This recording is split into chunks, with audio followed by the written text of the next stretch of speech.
Baik, untuk materi ketujuh yang akan kita bahas kali ini adalah mengenai pengujian material atau bahan. Yang seperti minggu lalu, sebenarnya pada minggu lalu sempat kita bahas mengenai pengujian kekerasan pada logam. Kali ini kita mungkin masuk ke ranah umum ya untuk pengujian material. Seperti apa pengujian material itu sendiri? Untuk pengujian material itu sendiri terdiri dari uji kekerasan, uji struktur mikro, uji impact, uji tarik, uji lengkung. Nah, ini tujuannya sendiri ini untuk mengetahui sifat-sifat fisik, sifat mekanik suatu bahan ya. Jadi untuk yang kekerasan ini udah kita bahas minggu lalu bersama uji mikro. Tapi mungkin untuk minggu ini akan dibahas lagi hanya sekilas ya untuk mengulang kembali agar Anda sekalian mengingat kembali ya sebagai brainstorming yang sudah Anda pelajari pada minggu lalu. Jadi harus Anda ingat bahwa sebenarnya setiap pengujian material itu mempunyai tujuan. Ini tujuan utamanya itu adalah untuk mengetahui sifat-sifat fisik sama mekanik dari bahan itu sendiri. Nah, jadi apa saja sifat fisik itu sendiri? Sifat fisik bahan ini terkait dengan fisik bahan itu sendiri. Jadi biasanya dilakukan pengujian di laboratorium ini untuk mendapatkan berat jenis, lalu titik lelehnya berapa, konduktivitasnya itu sendiri berapa untuk yang konduktivitas panasnya, lalu untuk konduktivitas lelehnya berapa, serta sifat kemagnetannya ini berapa nilainya. Biasanya ini didapat dari uji di laboratorium atau menggunakan alat-alat tertentu ya. Lalu bagaimana dengan sifat mekanik bahannya? Nah, ini untuk kalau seandainya kita mau mendesain sesuatu, biasanya kita membutuhkan yang seperti Ibu bilang minggu lalu itu kita membutuhkan sifat mekanik dari bahan itu sendiri. Ya, tentunya hal ini kenapa? Agar kita bisa mendesain sesuatu sesuai dengan umur rencananya. Jadi kalau seandainya umur rencananya tidak tercapai, berarti dia sifat mekaniknya itu tidak baik ya, tidak bagus, jelek ya.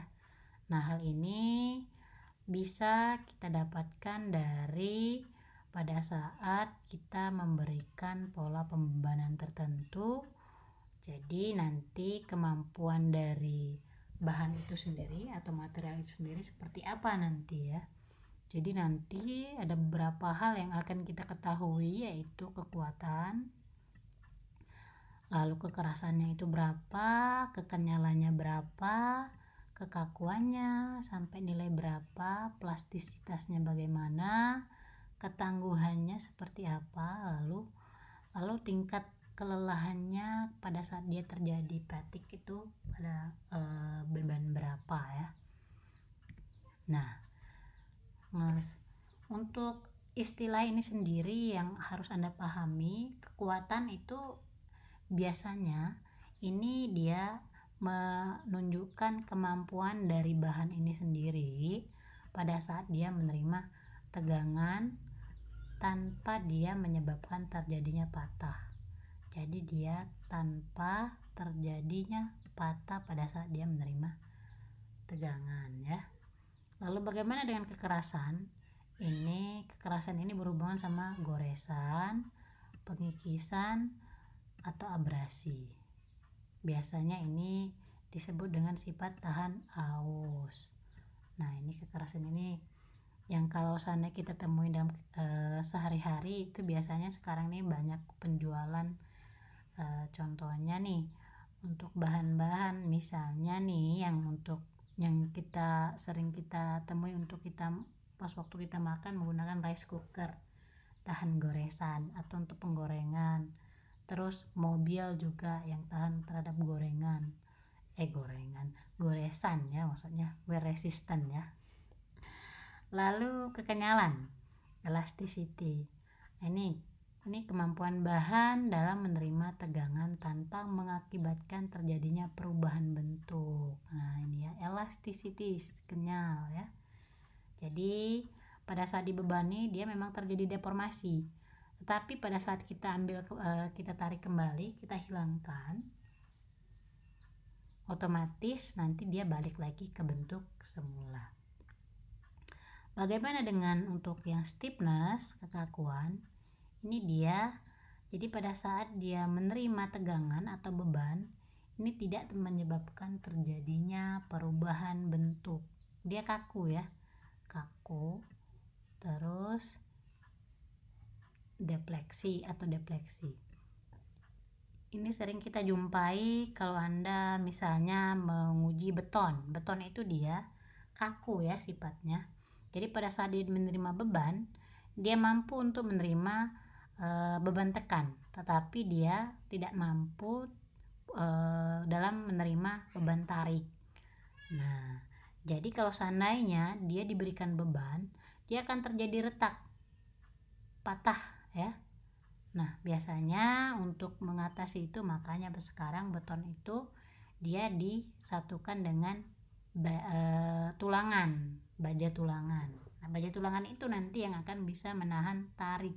Jadi dia mengurangi retak akibat tadi.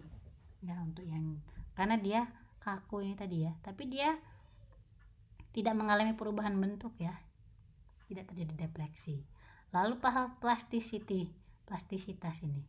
Jadi dia ini mengalami sejumlah deformasi plastis, tapi dia tidak mengakibatkan terjadinya kerusakan ya. Ini plastisitas. Jadi dia memang berubah bentuk tapi dia tidak rusak. Nah, ini ketangguhan ini berbeda, dia ini dalam hal menyerap energi ya. Jadi dia ini tidak menyebabkan kerusakan juga. Nah, energi yang dia menerima energi yang besar, kecil atau besar, tapi tidak terjadi kerusakan. Kelelahan. Nah, ini kalau kelelahan ini sendiri biasanya untuk yang bersifat repetisi. Jadi bebannya itu bersifat repetisi, berulang-ulang. Intensitasnya tinggi sehingga waktu awal mungkin dia masih elastis, terus lama-kelamaan berubah jadi plastis. Setelah itu dia lama-kelamaan dia jadi jenuh, akhirnya dia lelah, terus akhirnya dia menjadi putus, hancur, rusak ya. Jadi nanti besarnya ini berada di bawah batas kekuatan elastisitasnya. Jadi dia tidak elastis lagi. Dia awalnya mungkin dia elastis, tapi karena bebannya itu terus menerus sampai dia lelah, maka dia akan rusak ya, putus. Nah, ini proses pengujian materialnya sendiri. Ini waktu minggu lalu kita udah bahas ya, bahwa ada yang sifatnya merusak dan ada yang tidak merusak. Nah, ini untuk pengujian kekerasannya ini sendiri, ini waktu minggu lalu kita pernah membahas dia menggunakan kekerasan lekukan ya, yaitu Brinell, terus Vickers ya, salah satunya contohnya ya. Jadi dia menggunakan indentor ya, indentation hardness. Nah, ini kalau untuk ini dia ada 3 ya, yang contoh lainnya ya. Dia yang kekerasan goresan, dia menggunakan goresan. Jadi dia ada lekukan sama pantulan.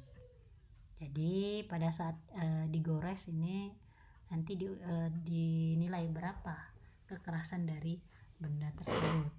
Lekukan ini diindentasi ya, jadi ditekan, nanti hasil lekukannya ini yang akan menjadi yang diukur ya. Lalu ini pantulan, ini biasanya berhubungan dengan beban dinamik. Jadi dia digerakkan, ada gerakan, sehingga dia bisa terpantau berapa hasil dari kekuatannya itu dari hasil pantulannya ini, dari pantulannya ya. Nah, ini contoh dari beban tekan. Jadi ini biasanya ini balok ya. Jadi ini ditekan pada bagian tengah, pada di tengahnya. Ini bebannya beban statis, bukan beban merata ya. Ini juga beban statis ya. Jadi nanti akan terdeteksi berapa deformasi yang terjadi ini sampai dia terjadinya patah. Lalu yang ini merupakan bengkokan ya. Jadi kalau untuk yang bengkokan ini dia ada di bagian tengah ya, yang diuji, yang diberikan beban. Uji tarik juga udah ibu bahas ya pada minggu lalu. Jadi ini biasanya ini kalau seandainya untuk besi ya, yang ibu bilang baja tulangan, untuk validasi spesifikasi yang kita butuhkan itu dilakukan uji tarik. Jadi dia sesuai dengan spek yang kita inginkan atau tidak. Kalau tidak maka harus ditolak ya. Nah, ini contoh sampelnya. Ini contoh, ini misalnya ini alat ujinya. Jadi ini spesimennya, ini alat uji, benda ujinya. Ini mengalami gaya tarik ke atas dan ke bawah ke arah yang berlawanan ya, menjauhi titik.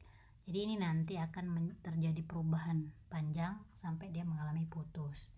Jadi ini yang kita deteksi tegangannya, regangannya sama tegangan geser, tegangan teknik sama tegangan geser. Nah, ini berdasarkan hukum Hooke ini ya. Jadi pada tahap awal dari uji tarik, jadi ini antara beban atau gaya ini berbanding lurus dengan perubahan panjangnya ya. Jadi ini kurvanya ini kalau kita mengikuti aturan Hooke ini, jadi rasionya ini untuk tegangan sama regangan ini dia konstan sifatnya. Nah, ini ya untuk yang tegangan, sedangkan ini untuk rumus regangan. Tegangan sendiri seperti minggu lalu, jadi dia didapatkan dari rumus gaya dibagi luasan. Sedangkan ini untuk regangannya sendiri, jadi pertambahan panjang dibagi LO ya. Ini L ini adalah panjang awal, L atau LO ya. Nah, modulus setelah ini dapat baru bisa dicari modulus elastisitasnya. Tapi untuk modulus elastisitasnya ini bisa kita dapatkan ya. Nah, ini ya. Jadi kita dapatkan untuk modulus elastisitasnya sendiri ini kita bisa dapatkan dari rumus yang kita sudah dapat ya. Nah, ini modulus elastisitas yang sudah diukur. Nah, ini dimasukkan ke dalam tabel ya. Jadi ini untuk dalam tabel ini, jadi